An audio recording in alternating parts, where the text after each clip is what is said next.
आउ थे मोर ओडिशारे थिबा बाप्टिस्ट मंडली समूहर भाई भौणी मानक प्रभु यीशु ख्रीष्टଙ୍କ नामरे शुभेच्छा जणाए।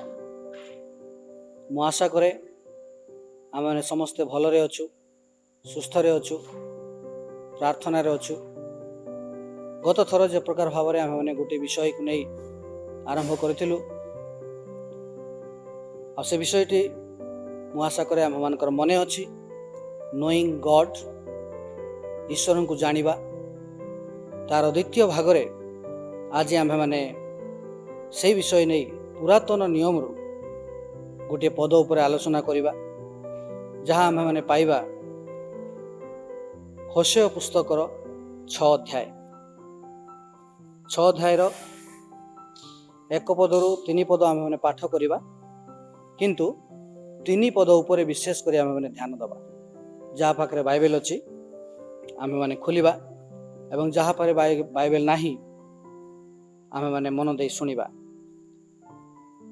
आम मैंने सदाप्रभु निकट को फेरी जाऊ, कारण से विदीर्ण करियछंती ओ से आम्भ मानकु सुस्थ करिवे।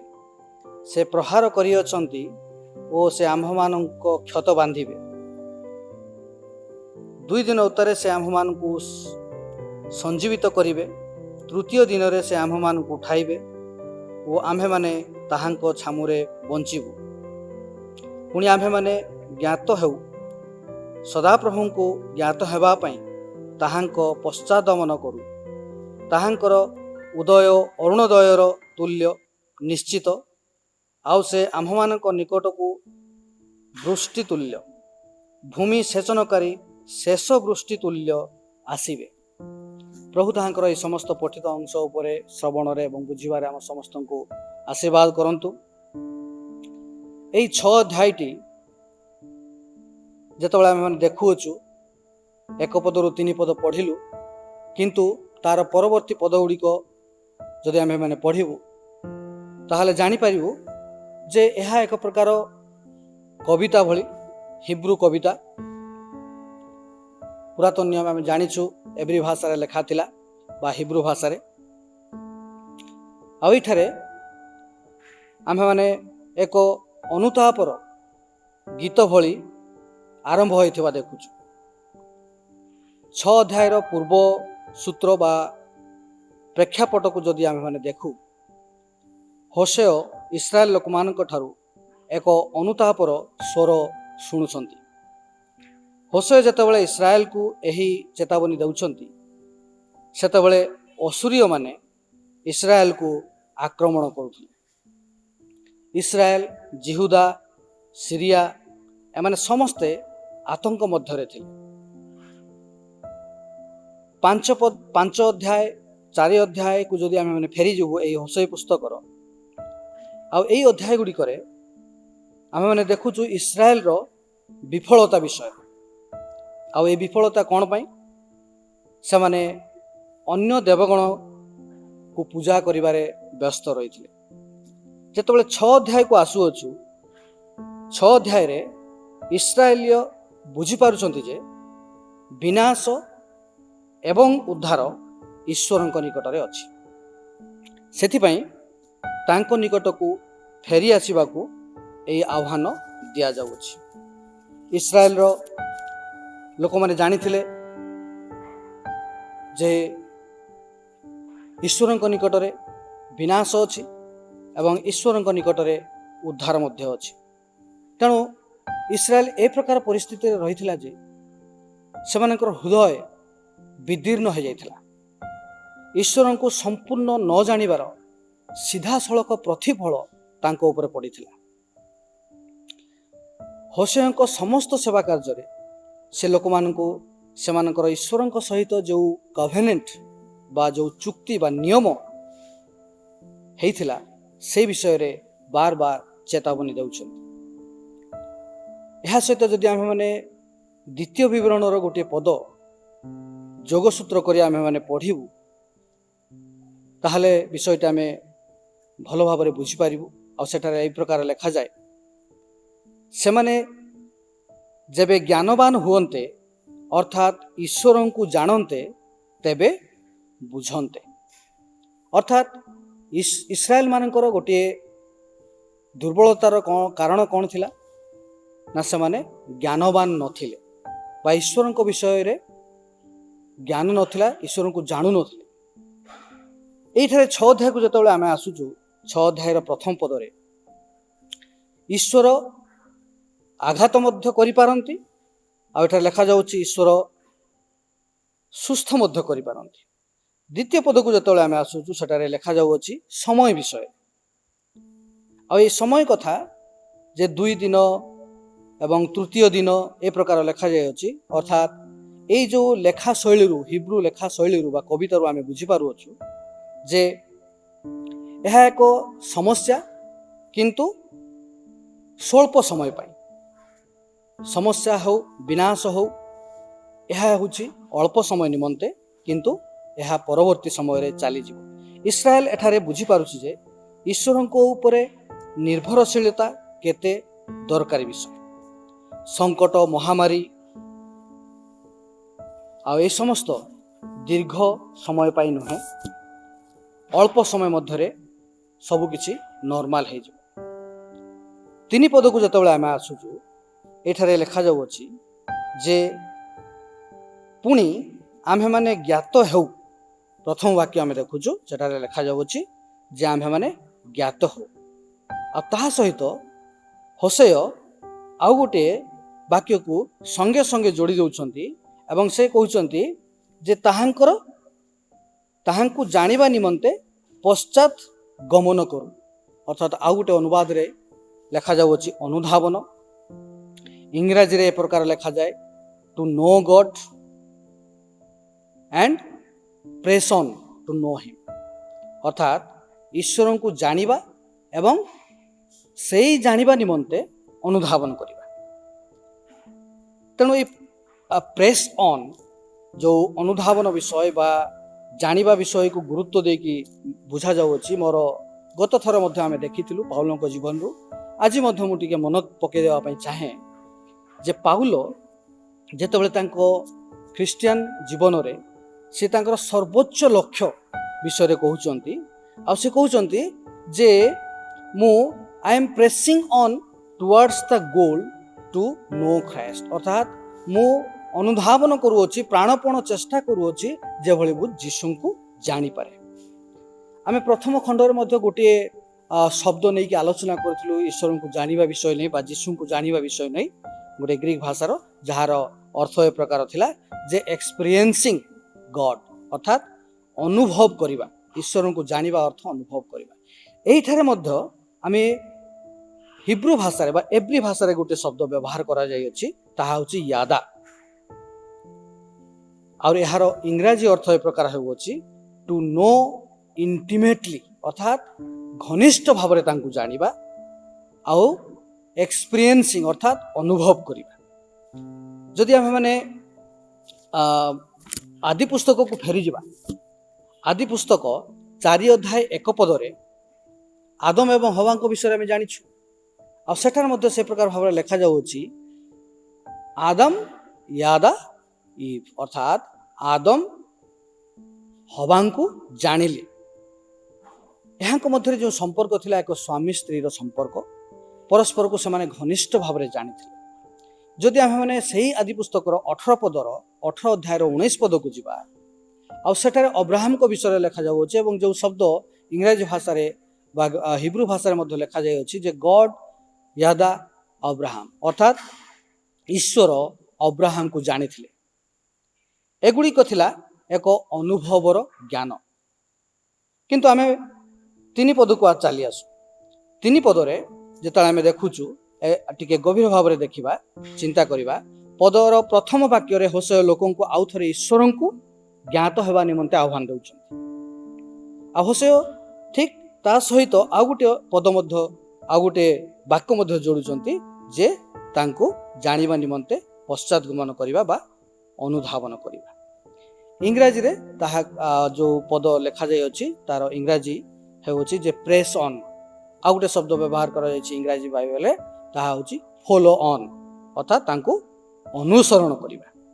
से एही कथा कहिले कारण से जानिथिले एही जीवन रे ଈଶ୍ୱରଙ୍କୁ ସମ୍ପୂର୍ଣ୍ଣ ଭାବରେ କେହି ଜାଣିପାରିବ ନାହିଁ। ଆମେମାନେ ଯେପର୍ଯ୍ୟନ୍ତ ଆଉ ଗୋଟେ ନୂତନ ଜୀବନ ପାଇନାହୁଁ ବା ଆଉ ପରବର୍ତ୍ତୀ ଆମର ଯେଉଁ ଜୀବନ ରହିଅଛି ସେହି ଜୀବନରେ ହୁଏତ ଈଶ୍ୱରଙ୍କୁ ଆମେ ସମ୍ପୂର୍ଣ୍ଣ ଭାବରେ ଜାଣିବାକୁ ପାରିବା। ତେଣୁ ୟାଦା ଶବ୍ଦର ବହୁତ ଗୁରୁତ୍ୱପୂର୍ଣ୍ଣ ମାନେ ରହିଅଛି, ଯାହାକି ଏକ ସମ୍ପର୍କର ଜ୍ଞାନକୁ କୁହାଯାଏ ବା ଏକ ବିଶ୍ୱାସୀ ଜୀବନରେ ଯେଉଁ ଈଶ୍ୱରଙ୍କ ସହିତ ଯେଉଁ ସମ୍ପର୍କ, ଘନିଷ୍ଠ ସମ୍ପର୍କ, ତାହାକୁ ବୁଝାଏ।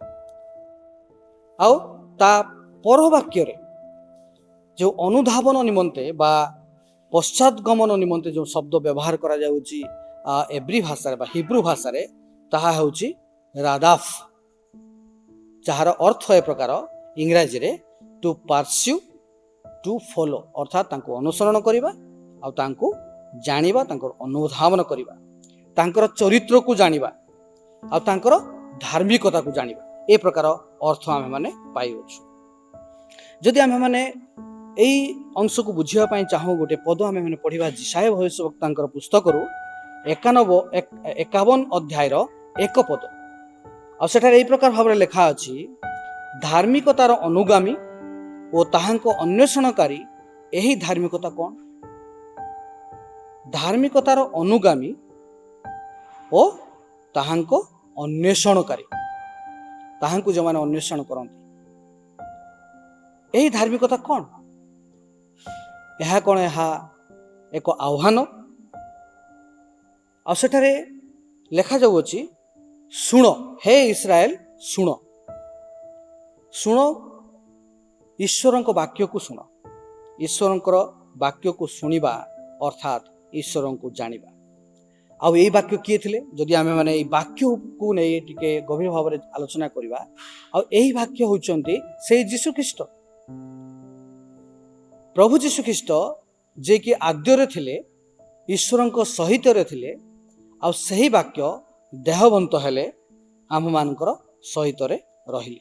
ଆଉ ସେହି ଇମାନୁଏଲ ଈଶ୍ୱର, ସେହି ବାକ୍ୟ ଯୀଶୁ ହିଁ ଆମ୍ଭମାନଙ୍କ ନିମନ୍ତେ ଈଶ୍ୱରଙ୍କର ଧାର୍ମିକତା। ଯୀଶୁଙ୍କୁ ଅନ୍ୱେଷଣ କରିବା ଜୀବନର ପରିତ୍ରାଣ ପାଇଁ। ତାହାଙ୍କୁ ଅନ୍ୱେଷଣ କରିବା ଅର୍ଥ କ'ଣ? କାରଣ ଆମେମାନେ ସମସ୍ତେ ପାପୀ, ଆମ୍ଭମାନଙ୍କୁ ପାପରୁ ମୁକ୍ତି ନିମନ୍ତେ ପରିତ୍ରାଣ ଦରକାର। ଅର୍ଥାତ୍ ପ୍ରଭୁ ଯୀଶୁଖ୍ରୀଷ୍ଟଙ୍କୁ ଅନ୍ୱେଷଣ କରିବା ଅର୍ଥ ତାଙ୍କର ପରିତ୍ରାଣକୁ ଅନ୍ୱେଷଣ କରିବା ଏବଂ ପରିତ୍ରାଣ ପାଇବା ନିମନ୍ତେ ଅନ୍ୱେଷଣ କରିବା। ଧାର୍ମିକତା ଓ ସାମର୍ଥ୍ୟ ପାଇଁ ତାଙ୍କୁ ଅନ୍ୱେଷଣ କରିବା, ଅନୁଗ୍ରହ ଓ ଦୟା ପାଇଁ ତାଙ୍କୁ ଅନ୍ୱେଷଣ କରିବା, ତାଙ୍କ ସହିତ ଏକ ସଂଯୁକ୍ତ ଜୀବନ ଅତିବାହିତ କରିବା ପାଇଁ ତାଙ୍କୁ ଆମେମାନେ ଜ୍ଞାତ ହେବା, ତାଙ୍କୁ ଜାଣିବା। ତାଙ୍କୁ ଜାଣିବାର ଅର୍ଥ ହେଉଛି ଯୀଶୁଙ୍କ ସହିତ ଏକ କମ୍ୟୁନିୟନ, ଯାହାର ଅର୍ଥ ହେଉଛି ସଂଯୁକ୍ତ ଜୀବନ ଅତିବାହିତ କରିବା। ଯେତେବେଳେ ଆମେ ଯୀଶୁଙ୍କୁ ଗ୍ରହଣ କରିଛୁ, ପାପ କ୍ଷମାର ଅନୁଭୂତି ପାଇଛୁ, ତାହାଙ୍କୁ ଧରି ରଖି ଅନୁଧାବନ କରିବା ହେଉଛି ଆମମାନଙ୍କର ବିଶ୍ୱାସୀ ଜୀବନର କର୍ତ୍ତବ୍ୟ। କିନ୍ତୁ ଅନେକ ସମୟରେ ଆମେମାନେ ଏଇ ଅନୁଧାବନରେ ଆମମାନଙ୍କର ଦୁର୍ବଳତା ରହିଥାଏ, ଯାହାଫଳରେ ଆମେମାନେ ଯୀଶୁଖ୍ରୀଷ୍ଟଙ୍କର ଯେଉଁ ସମ୍ପର୍କ ତା ନିକଟରୁ ଦୂରକୁ ଯାଇଥାଉ। କିନ୍ତୁ ଏଇ ଜାଣିବା ବିଷୟ କ'ଣ? ଏଇ ଜାଣିବା ବିଷୟ ହେଉଛି ଏକ ସ୍ପିରିଚୁଆଲ ନଲେଜ, ଆତ୍ମିକ ଜ୍ଞାନ। ଏହା ହେଉଛି ଏକ୍ସପିରିଏନ୍ସିଆଲ ନଲେଜ, ଅର୍ଥାତ୍ ଏକ ଅନୁଭୂତିର ଜ୍ଞାନ। ଯୀଶୁଙ୍କୁ ଦୈନନ୍ଦିନ ଜୀବନରେ ଯଦି ଆମେମାନେ ଏକ୍ସପିରିଏନ୍ସ କରିବା, ତାହେଲେ ଆମେମାନେ ତାଙ୍କୁ ସମ୍ପୂର୍ଣ୍ଣ ଭାବରେ ଜାଣିପାରିବା, ତାଙ୍କ ସହିତ ସଂଯୁକ୍ତ ହୋଇପାରିବା। ଏହି ପ୍ରକାର କି ଆମେମାନେ ଈଶ୍ୱରଙ୍କୁ ଜାଣିଛୁ, ତାଙ୍କ ଉପସ୍ଥିତିକୁ ଅନୁଭବ କରିଛୁ, ଏହା ଆମ ବିଶ୍ୱାସୀ ଜୀବନ ନିମନ୍ତେ, ମଣ୍ଡଳୀ ନିମନ୍ତେ ଏକ ପ୍ରଶ୍ନ। ତାଙ୍କୁ ଜାଣିବା ମାନେ ଆତ୍ମାଙ୍କ ଦ୍ୱାରା ଚାଳିତ ହେବା, ତାଙ୍କ ମନରେ ସାମିଲ ହେଇଯିବା, ଅର୍ଥାତ୍ ଆମେମାନେ ତାଙ୍କ ମନରେ, ଆମ ମନ ଏବଂ ତାଙ୍କ ମନ, ଈଶ୍ୱରଙ୍କ ମନ ଏକ ହେବ। ଆଉ ଈଶ୍ୱରଙ୍କୁ ଜାଣିବା ମାନେ ତାଙ୍କ ସହିତ ଆତ୍ମାରେ ମତ୍ତ ହୋଇଯିବା। ଠିକ୍ ଯେ ପ୍ରକାର ଭାବରେ ମୋର ଜଣେ ଧରାଯାଉ ଏକ ବେଷ୍ଟ ଫ୍ରେଣ୍ଡ, ଅର୍ଥାତ୍ ଜଣେ ଘନିଷ୍ଠ ବନ୍ଧୁ ଅଛନ୍ତି, ଘନିଷ୍ଠ ବନ୍ଧୁଙ୍କ ସହିତ ମୁଁ ବାର୍ତ୍ତାଳାପ କରେ, କଥାବାର୍ତ୍ତା କରେ, କଥନ କରେ, ଆଉ ସେଥିରେ ମୁଁ ମୋର ଗୁପ୍ତ ବିଷୟ ସବୁ ମୁଁ ସେୟାର କରିଥାଏ। ଠିକ୍ ସେହି ପ୍ରକାର ଭାବରେ प्रभु जीशु ख्रीष्ट सहित जो आम मानकर मनर मिलन हो जाए आते आम मैंने ईश्वर से गुप्त विषय को जापर। किंतु प्रिय बंधुगण आम मानकर संयुक्त जीवन में ईश्वर को जानिबारे विभिन्न प्रकार बाधार कारण आम मान रही था। ए प्रकार संपर्क स्थापन निमंते बहुत बाधा रही अछि। जे प्रकार भाव आम मैंने जानू जहाँ मैंने ख्रिस्टियान मंडल मध्य अनेक अच्छा जो मैंने कि बाहर बहुत उत्तम देखा जाती किंतु भितरे अन्य प्रकार था। से धार्मिक जीवन अतिवाहित कर लोक मान देखा गिर्जा आसती प्रार्थना करती सबकि भल भल कथा कहती आ से कहती मो धर्म मो पाई ठीक अच्छी। किंतु प्रिय बंधुगण ताहा होची एक हिपोक्रेसी अर्थात ईश्वर को ठकैबा विषय। आहरी मध्य बाधार कारण ए प्रकार रही अछि जे ईश्वर को आम निंदा करि थाउ, ईश्वर को आम गाली दी थाउ, ईश्वर को आम माने अनेक समय बचसा करि थाउ जे ईश्वर मो प्रार्थना उत्तर देउना हांती, मो उपरे विभिन्न प्रकार विपद आसुअछि पारिवारिक जीवन रे एवं व्यक्तिगत जीवन में विभिन्न समस्या मो निकट को आसुअछि, विभिन्न प्रकार असुस्थता मो जीवन में आसुअछि। यही प्रकार भाव में आम मैंने ईश्वर को कौन कर दोष दे था निंदा कर। आ गोटे विषय आम देखू जे विगत जीवन में आम मानकर जो प्रकार जीवन थिला हे तो आम विभिन्न विषय अपराध करियछु आ से समस्त अपराध दुर्बलता विषय को नहीं आम चिंतित रही था। अनेक समय से विषय आहारे मु कौन कर बसिली कौन करिछि से विषय को नहीं आम मैंने भावु थाउ ताहा मध्य एक बाधार कारण। विगत जीवन में आम मैंने हे तो क्या क्षमा देवार थिला क्षमा दे पारि नाहु किंतु समय चली जाइछि से नहीं आम मैंने व्यत्यवस्त होउछु रिग्रेट करूछु अनुताप करूछु। आम मानकर मंद आचरण रही अछि मंद व्यवहार रही अछि मंद कथा कहूछु झगड़ा अशांति करूछु मनोमालिन्य लोक मान मध्य रही अछि ताहा मध्य आम मान निमंते एक बाधार कारण। यही जगतर अभिलाषा ए जगत को आम मैंने मूल्य देउछु ताहा मध्य एक बाधारण कारण। आज आम देखुछु पृथ्वीर समस्या महामारी भली एक समस्या आर्थिक अवस्था एक समस्या अभाव अनाटन एक समस्या सामूहिक जो प्रकार समस्या आम मानकर दैनंदिन जीवन में देखुछु जानुछु अनुभव करुछु ताहा मध्य एक बाधार कारण ईश्वर सहित संयुक्त जीवन अतिवाहित करने अर्थात ईश्वर को जानापी।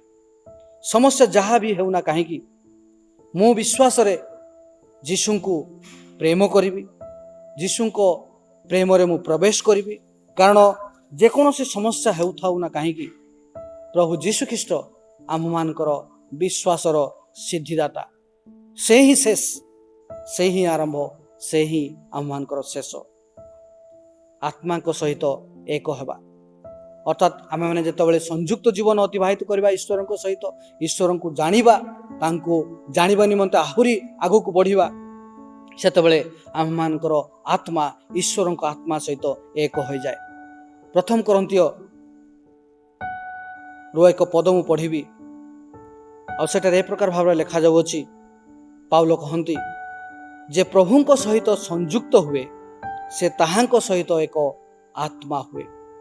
जे प्रभु सहित संयुक्त हुए से ताहांक सहित एक आत्मा हुए अर्थात जदि आम संयुक्त हेबु ताले आमर आत्मा ईश्वर को आत्मा एक हब।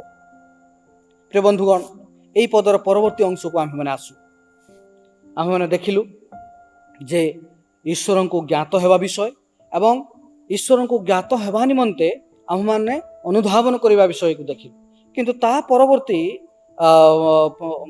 अंश को आसु ताहांकर उदय अरुणोदयर तुल्य निश्चित आउ से आम्भमान निकट को वृष्टि तुल्य भूमि सेचनकारी शेष वृष्टि तुल्य आसीबे। प्रिय बंधुगण एठारे इफ्राइम आम देखु चारिपदर मध्य इफ्राइम ता आग पद गुड़िकर मध्य इफ्राइम शब्द चारिपदरे से इफ्राइम एक जाति थिले जार समस्या थिला इस्राएल वंश मध्य आउ से इफ्राइम विषय एटारे लिखा जाउछि आउ ताहांकर उदय ଅରୁଣୋଦୟ ତୁଲ୍ୟ ନିଶ୍ଚିତ। ଅର୍ଥାତ୍ ଇବ୍ରାହିମ୍ ବୁଝିଥିଲା, ଇବ୍ରାହିମ୍ ଜାଣିଲା, ଈଶ୍ୱରଙ୍କୁ ଜାଣିଲା ଯେ ଈଶ୍ୱରଙ୍କର ହସ୍ତ ସେମାନଙ୍କୁ ସମସ୍ତ ବିପଦରୁ ମୁକ୍ତ କରିବ, ସମସ୍ତ ବିନାଶରୁ ଉଦ୍ଧାର କରିବ। ଆଜି ଇବ୍ରାହିମ୍ଙ୍କ ଭଳି ମଣ୍ଡଳୀ କ'ଣ ଜ୍ଞାତ ଅଛି? ମଣ୍ଡଳୀ କ'ଣ ଈଶ୍ୱରଙ୍କୁ ଜାଣିଛି? ମଣ୍ଡଳୀ କ'ଣ ଈଶ୍ୱରଙ୍କ ଜାଣିବା ନିମନ୍ତେ ଅନୁଧାବନ କରୁଛି? ଆମମାନଙ୍କ ଜୀବନରେ ସମସ୍ତ ପ୍ରକାର ପରୀକ୍ଷା ନିରୀକ୍ଷା, ସମସ୍ୟା, ବିପଦ, ମହାମାରୀ ଆସିବ। ତାହା ଆମମାନଙ୍କ ନିମନ୍ତେ ଉତ୍ତମ ବିଷୟ, କାରଣ ଈଶ୍ୱରଙ୍କର ଅନୁଗ୍ରହ ଆମ୍ଭମାନଙ୍କ ଉପରେ ଯଥେଷ୍ଟ ଅଛି। ଆମ୍ଭମାନଙ୍କର ଭୟର କାରଣ କିଛି ନାହିଁ। ବନ୍ୟା, ବାତ୍ୟା, ମହାମାରୀ ଏ ସମସ୍ତ ଆସିବ, କିନ୍ତୁ ଯୀଶୁଙ୍କ ନିକଟରେ ଆମମାନଙ୍କର ବିଶ୍ୱାସ ରହିଅଛି। ଯୀଶୁଙ୍କ ନିକଟରେ ଆମମାନଙ୍କର ବିଶ୍ୱାସ ରହିଅଛି। ତେଣୁ ପ୍ରିୟ ବନ୍ଧୁଗଣ, ଯେପର୍ଯ୍ୟନ୍ତ ଆମେ ଈଶ୍ୱରଙ୍କୁ ଜାଣି ଅନୁଭବ କରିନାହୁଁ, ସେ ପର୍ଯ୍ୟନ୍ତ ଏହି ସମସ୍ତ ବିପଦ ସଙ୍କଟ ବିଷୟରେ ଆମେମାନେ କେବେ ହେଲେ ବୁଝିପାରିବା ନାହିଁ। ଯେତେ ବେଶୀ ଆମେ ଈଶ୍ୱରଙ୍କୁ ଜାଣିବୁ, ଅନୁଧାବନ କରିବୁ, ଆଉ ସମସ୍ୟା ମଧ୍ୟ ଭାବିବୁନି ଯେ ସମ୍ପୂର୍ଣ୍ଣ ଭାବରେ ଚାଲିଯିବ।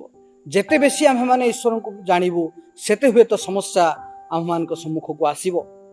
କିନ୍ତୁ ପ୍ରିୟ ବନ୍ଧୁଗଣ, ମନେ ରଖିବୁ, ଆମମାନଙ୍କର ଏହି ଆତ୍ମିକ ଯାତ୍ରାରେ, ଆମମାନଙ୍କର ଏହି ଆତ୍ମିକ ଯାତ୍ରାର ପଥରେ, ରାସ୍ତାରେ ସମସ୍ୟା ମଧ୍ୟ ଅଛି ଏବଂ ଈଶ୍ୱରଙ୍କର ଅନୁଗ୍ରହ ମଧ୍ୟ ଅଛି।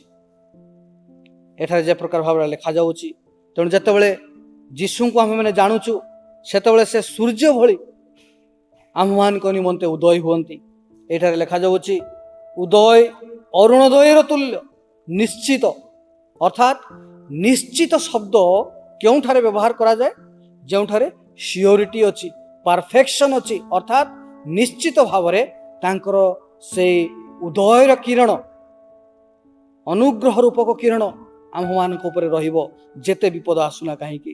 ଆଉ ଯେତେବେଳେ ଆମେମାନେ ଈଶ୍ୱରଙ୍କୁ ଅନୁଧାବନ କରିବୁ, ତାହାଙ୍କୁ ଜାଣିବୁ, ସେତେବେଳେ ଆକାଶର ସେଇ ଘନ କୁହୁଡ଼ି ଏବଂ ସେଇ ଧୂସର ବର୍ଣ୍ଣର ସେଇ ବାଦଲ ସବୁବେଳେ ପାଇଁ ଦୂରେଇ ଯିବ। ଆଉ ସେଇ ସୂର୍ଯ୍ୟର ତାପ ଯେତେବେଳେ ଆମ୍ଭମାନଙ୍କର ସହିତରେ ଥାଏ, ଯେତେବେଳେ ଆମେମାନେ ସଂଯୁକ୍ତ ଜୀବନ ଅତିବାହିତ କରୁ, ପ୍ରଭୁ ଯୀଶୁ ଖ୍ରୀଷ୍ଟ ସେଇ ସୂର୍ଯ୍ୟର ନ୍ୟାୟ, ତାଙ୍କର କିରଣ ଯେତେବେଳେ ଆମ୍ଭମାନଙ୍କ ସହିତରେ ସଦାସର୍ବଦା ରହିଥାଏ, ସେତେବେଳେ ସେଇ ଧୂସର ବର୍ଣ୍ଣର ମେଘମାଳା ମଧ୍ୟ ଆଉ ସେଇ ସମସ୍ୟା ଆମମାନଙ୍କ ନିକଟରୁ ଅଦୃଶ୍ୟ ହେଇଯିବ, ଚାଲିଯିବ, ଡିସାପିୟର ହେଇଯିବ। ପ୍ରିୟ ବନ୍ଧୁଗଣ, ଏହି ହୋସେୟ ପୁସ୍ତକରୁ ବହୁତ କିଛି ବିଷୟ ଆମମାନଙ୍କର ଈଶ୍ୱରଙ୍କୁ ଜାଣିବା ନିମନ୍ତେ ଶିକ୍ଷା କରିବାର ଅଛି। ପ୍ରକୃତ ଭାବରେ ଆମେ ଖ୍ରୀଷ୍ଟିଆନ, ଆମେମାନେ କହିଥାଉ ଯୀଶୁଙ୍କୁ ମୁଁ ଜାଣିଛି, ଯୀଶୁଙ୍କୁ ଗ୍ରହଣ କରିଛି, କିନ୍ତୁ ପ୍ରକୃତ ଭାବରେ ଯୀଶୁଙ୍କୁ ଜାଣିବା, ଈଶ୍ୱରଙ୍କୁ ଜାଣିବା ଅର୍ଥ ହେଉଛୁ ଯେ ଆମେମାନେ ତାଙ୍କ ସହିତ ସଂଯୁକ୍ତ ଜୀବନ ଅତିବାହିତ କରିବା, ତାଙ୍କର ଧାର୍ମିକତାକୁ ଜାଣିବା, ତାଙ୍କର ଆତ୍ମାଙ୍କ ସହିତ ମିଳନ ହେବା। ହୋସେୟ ପୁସ୍ତକର 4 ଅଧ୍ୟାୟ 5 ଅଧ୍ୟାୟ, ସେଠାରେ ଆମେମାନେ ଦେଖୁଛୁ ଯେ ଇସ୍ରାଏଲ ମାନଙ୍କର ବହୁତ ପ୍ରକାର ସମସ୍ୟା ରହିଥିଲା, ଆଉ ସେଠାରେ ବର୍ଣ୍ଣନା କରାଯାଉଛି। ହୋସେୟ 4 ଅଧ୍ୟାୟ 6 ପଦରେ, ଆଉ ସେଠାରେ ଇସ୍ରାଏଲ ମାନଙ୍କର ଏକ ବଡ଼ ସମସ୍ୟା, ଯେଉଁ ସମସ୍ୟା ନେଇ ଏହି 6 ପଦରେ ଆମେମାନେ ତାର ରେସ୍ପନ୍ସ ପାଉଛୁ, ଆଉ ତାହା ହେଉଛି, ଆମ୍ଭର ଲୋକେ ଜ୍ଞାନର ଅଭାବରୁ ବିନଷ୍ଟ ହୋଇଛନ୍ତି। ହୋସେୟ ଇସ୍ରାଏଲ ମଣ୍ଡଳୀକୁ ସେମାନେ କି ପ୍ରକାର ଭାବରେ ଜୀବନ ଅତିବାହିତ କରୁଛନ୍ତି ସେ ଜାଣିଥିଲେ, ଆଉ ପରୀକ୍ଷା କରିଥିଲେ, ଆଉ ସେଠାରେ ତାଙ୍କର ଜ୍ଞାନର ଅଭାବ ଥିଲା, ଐଶ୍ୱରିକ ଜ୍ଞାନର ଅଭାବ ଥିଲା। ତେଣୁ ଏହି ପ୍ରକାର ସମସ୍ୟାର ସମ୍ମୁଖୀନ ସେମାନେ ହେଲେ, କିନ୍ତୁ ସେଠାରେ ମଧ୍ୟ ସମାଧାନର ଉପାୟ ରହିଥିଲା। ଆଉ ସେମାନେ ପରବର୍ତ୍ତୀ ସମୟରେ ବୁଝିପାରିଲେ। ଏହି ସମସ୍ୟାର ସମାଧାନ ପାଇଁ ହୋସେୟ ତାଙ୍କୁ ବାର୍ତ୍ତା ଦେଲେ, ଈଶ୍ୱରଙ୍କୁ ଜାଣ ଏବଂ ତାଙ୍କର ଅନୁଧାବନ କର। ଈଶ୍ୱରଙ୍କ ବାକ୍ୟ ଦ୍ୱାରା ଆମେମାନେ ଯେତେବେଳେ ତାଙ୍କର ନିକଟବର୍ତ୍ତୀ ହଉ, ଆଉ ସେତେବେଳେ ଈଶ୍ୱରଙ୍କର ସେଇ ଶକ୍ତି, ପାୱାରଫୁଲ ଶକ୍ତି, ପରାକ୍ରମକାରୀ ଶକ୍ତି आमମାନଙ୍କ ଉପରେ ପ୍ରକାଶ ହୁଏ। ଯଦି ଆମେମାନେ ଗୋଟେ ପଦ ପଢ଼ି ମୁଁ ଶେଷ କରିବି, ଏବ୍ରିୟ 11 ଅଧ୍ୟାୟ 6 ପଦ। ଆଉ ସେଠାରେ ଏ ପ୍ରକାର ଭାବରେ ଲେଖାଯାଉଛି, ଈଶ୍ୱର ତାଙ୍କ ଅନ୍ୱେଷଣକାରୀଙ୍କୁ ପୁରସ୍କାର ଦିଅନ୍ତି। ପ୍ରିୟ ବନ୍ଧୁଗଣ, ଯେଉଁମାନେ ତାଙ୍କୁ ଜାଣନ୍ତି, ଯେଉଁମାନେ ତାଙ୍କୁ ଜାଣିବାକୁ ଚେଷ୍ଟା କରନ୍ତି, ଯେଉଁମାନେ ତାଙ୍କୁ ଅନ୍ୱେଷଣ କରନ୍ତି, ଯେଉଁମାନେ ତାଙ୍କର ପଶ୍ଚାଦ୍ଧାବନ କରନ୍ତି, ଯେଉଁମାନେ ତାଙ୍କର ଅନୁଧାବନ କରନ୍ତି, ଈଶ୍ୱର ତାଙ୍କ ନିମନ୍ତେ ପୁରସ୍କାର ରଖିଅଛନ୍ତି। ଆଉ ସେମାନଙ୍କ ଉପରେ ପ୍ରଭୁ ଯୀଶୁଖ୍ରୀଷ୍ଟ ସେ ସକାଳର ସୂର୍ଯ୍ୟ ଭଳି ଉଦୟ ହୋଇ ସେମାନଙ୍କୁ ଆଶୀର୍ବାଦ କରିବେ, ଅନୁଗ୍ରହ ଦାନ ଦେବେ, ମଙ୍ଗଳ ଦାନରେ ପରିପୂର୍ଣ୍ଣ କରିବେ। ତେଣୁ ପ୍ରିୟ ବନ୍ଧୁଗଣ, ଆସୁ ଯେଉଁ ବିଷୟ ଆଜି ଆମେମାନେ ଈଶ୍ୱରଙ୍କୁ ଜାଣିବା ବିଷୟ ନେଇ ଶିକ୍ଷା କଲୁ, ତାଙ୍କୁ ଅନୁଧାବନ କରିବା ନିମନ୍ତେ ଶିକ୍ଷା କଲୁ। ଆଉ ତାଙ୍କୁ ଅନୁଧାବନ କଲେ ଆମମାନଙ୍କର ଆଶୀର୍ବାଦ ରହିଅଛି, ଆମମାନଙ୍କର ମଙ୍ଗଳ ରହିଅଛି। ଆଉ ଈଶ୍ୱର ଯେ ଆମମାନଙ୍କର ମଙ୍ଗଳ ନିମନ୍ତେ ତାଙ୍କର ଅନୁଗ୍ରହକାରୀ ହସ୍ତ ରଖି ସଦାସର୍ବଦା ଆଶୀର୍ବାଦ କରୁଛନ୍ତି, ଏହି ବିଷୟକୁ ଆମେମାନେ ଭୁଲିବା ନାହିଁ। ଆଗାମୀ ଦିନରେ ଆହୁରି ଅଧିକରୁ ଅଧିକ ଭାବରେ ତାଙ୍କର ବାକ୍ୟ ଦ୍ୱାରା ତାଙ୍କର ସହିତ ଆମେମାନେ ସଂଯୁକ୍ତ ଜୀବନ ଅତିବାହିତ କରିବା। ଆସୁ ପଦେ ପ୍ରାର୍ଥନା କରି ଆମେମାନେ ଶେଷ କରିବା। ଆମମାନଙ୍କର ଅତ୍ୟନ୍ତ ଦୟାଳୁ ପ୍ରେମମୟ ସ୍ୱର୍ଗବାସୀ ପିତା, ଧନ୍ୟବାଦ ପ୍ରଶଂସା ସ୍ତୁତି କରୁଅଛୁ ପ୍ରଭୁ। ପ୍ରଭୁ ଗୋ, ତୁମେ ଆମମାନଙ୍କୁ ଆଉ ଥରେ ଏହି ସୁଯୋଗ ଦେଲ ତୁମକୁ ଜାଣିବା ନିମନ୍ତେ। ପ୍ରଭୁ, ଆମମାନଙ୍କର ଅଜ୍ଞାତ ବିଷୟ ରହିଅଛି। ସେ ଇସ୍ରାଏଲ ଲୋକମାନେ ଯେ ପ୍ରକାର ଭାବରେ ଜ୍ଞାନର ଅଭାବରୁ, ତୁମର ଜ୍ଞାନର ଅଭାବରୁ ସେମାନେ ବିଭିନ୍ନ ପ୍ରକାର ସମସ୍ୟାର ସମ୍ମୁଖୀନ ହୋଇଥିଲେ, ମହାମାରୀର ସମସ୍ୟାର ସମ୍ମୁଖୀନ ହୋଇଥିଲେ, ଅଭାବ ଅନାଟନର ସମ୍ମୁଖୀନ ହୋଇଥିଲେ। ପ୍ରିୟ ବନ୍ଧୁଗଣ, ଆମେମାନେ ଏକତ୍ର ଭାବରେ ପ୍ରାର୍ଥନା କରୁଅଛୁ ପ୍ରଭୁ ଯୀଶୁଖ୍ରୀଷ୍ଟଙ୍କ ନିମନ୍ତେ। ଓ ପ୍ରଭୁ, ତୁମେ ଆମମାନଙ୍କୁ କଲ୍ୟାଣ କର, ଆଶୀର୍ବାଦ କର, ଯେଭଳି ଆମେମାନେ ଆଗକୁ ଆହୁରି ପ୍ରଭୁ ତୁମରି ସହିତ ସଂଯୁକ୍ତ ଜୀବନ ଅତିବାହିତ କରିବୁ ଏବଂ ଆଶୀର୍ବାଦର ଅଧିକାରୀ ହେବୁ। ସେ ପ୍ରକାର ଭାବରେ ଆମ ସମସ୍ତଙ୍କୁ ପ୍ରଭୁ ତୁମେ କଲ୍ୟାଣ କର। ଧନ୍ୟବାଦ ଦେଉଛୁ, ପ୍ରାର୍ଥନା ଶୁଣିଅଛ। ଧନ୍ୟବାଦ ସହ ଏହି ସମସ୍ତ ପ୍ରାର୍ଥନା ତ୍ରାଣକର୍ତ୍ତା ପ୍ରିୟ ପ୍ରଭୁ ଯୀଶୁଖ୍ରୀଷ୍ଟଙ୍କ ନାମରେ ମାଗୁଅଛୁ। ଆମେନ୍।